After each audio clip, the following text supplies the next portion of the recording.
আসসালামু আলাইকুম, কেমন আছেন সবাই? আমি আজকে মুরগির মাংস রান্না করব। এই যে মুরগিটা প্রথমে ধুয়ে নিলাম, এরপর ব্লেন্ডারের ভিতর পেঁয়াজ, রসুন, জিরে, আদা এগুলো ভালোভাবে দিয়ে খুব সুন্দরভাবে ব্লেন্ড করে নিয়ে এটা ব্লেন্ডার করা হয়ে গেলে এটাকে একটা পাত্রে ঢেলে নিব।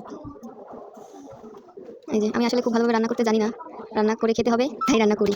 এবার কড়াইতে সব মশলাগুলো দিয়ে খুব ভালোভাবে কিছু সময় কষিয়ে নিতে হবে। দেখছেন কষানোর কালারটা কি ভালোভাবে তেল ওঠা কালার হয়ে আসলে এটাকে আরও বেশি করে নাড়াতে হবে। এটার ভিতরে হচ্ছে পানি রয়ে গেছে, ব্লেন্ডার করার সময় অনেক বেশি পানি দিয়ে ফেলছি, এই জন্য এটা টানতে খুব বেশি দেরি হয়ে যাচ্ছে। মশলাটা ভালোভাবে কষানো হয়ে গেলে ভিতরে আমি সেই মুরগির মাংসটা দিয়ে দিলাম, যেটা ধুয়ে রেখেছিলাম। মুরগি আর আলু আমি একসাথে দিয়ে দিব সব কিছু। কড়াইটা খুব ছোট হয়ে গেছে, দেখেন কড়াইটা পুরো ভর্তি হয়ে গেছে। এখন আমি এটা নাড়াতেও আমার খুব কষ্ট হচ্ছে। দেখেন উল্টাতে তো আমার খুবই ভয় করতেছে যদি পড়ে যায় কড়াইটা ধরে, এই জন্য আস্তে আস্তে কড়াইটা ধরে তাই নাড়াতে হচ্ছে। এই তো আস্তে আস্তে কষানো হয়ে যাবে। এবার মানে